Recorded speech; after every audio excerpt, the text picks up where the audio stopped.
বিরোধী চক্র বাংলাদেশে আগামীতে আর আমরা ক্ষমতায় আসতে দেব না, কিংবা আসার জন্য চেষ্টা করলো তাদের হাত ভেঙে দেওয়া হবে, তাদেরকে পূজ্য করা হবে। দেশের জনগণ এই চক্রকে চেনে, তাদের অতীত ভূমিকা সম্বন্ধে জানে। আগামীতে তারা যদি চেষ্টা করে, সেই চেষ্টা সফল কোনোভাবে হতে পারবে না। আমরা তাদের বিরুদ্ধে রুখে দাঁড়াবো, এদেশের জনগণ রুখে দাঁড়াবে।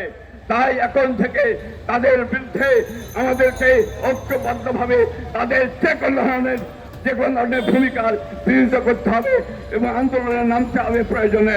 বন্ধুগণ, আমরা তাই বলছি, এই অন্তর্বর্তীকালীন সরকারকে যারা আছেন তারা আগামীতে আপনারা যারা যে ভূমিকায় পালন করেন না কেন সেটা চিন্তা ভাবনা করে করবেন। আমরা ইতিপূর্বে বিভিন্নভাবে জানতে পেরেছি এই অন্তর্বর্তীকালীন সরকার অনেকেই বিভিন্ন ধরনের বাণিজ্য করছেন, নিয়োগ বাণিজ্য থেকে শুরু করে অনেক কিছু তারা করছেন। এগুলো আমাদের কানে এসেছে। কারা কিভাবে করছেন আপনারা জানেন।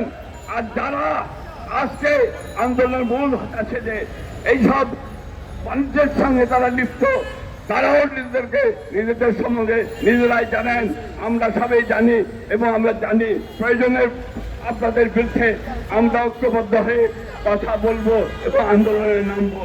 এখনো আমরা আপনাদেরকে সজাগ করে দিচ্ছি, আপনারা যারা এইসব অনিয়মের সাথে জড়িত আপনারা নিজেরা জানেন, আপনারা ভালো হয়ে যান।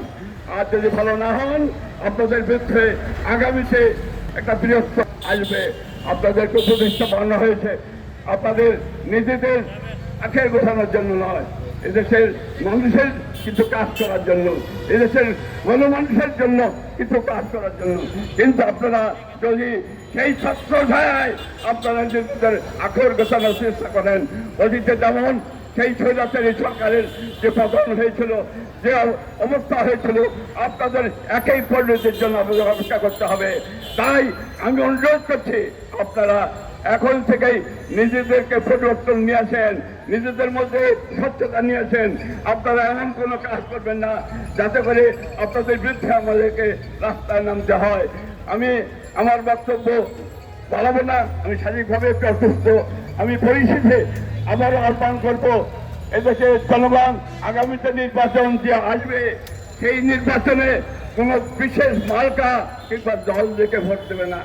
আগামী নির্বাচনে জনগণ প্রার্থী দেখবে, প্রার্থী দেখে ভোট দেবে এবং একজন যোগ্য প্রার্থীকেই নির্বাচিত করে নিয়ে আসবে।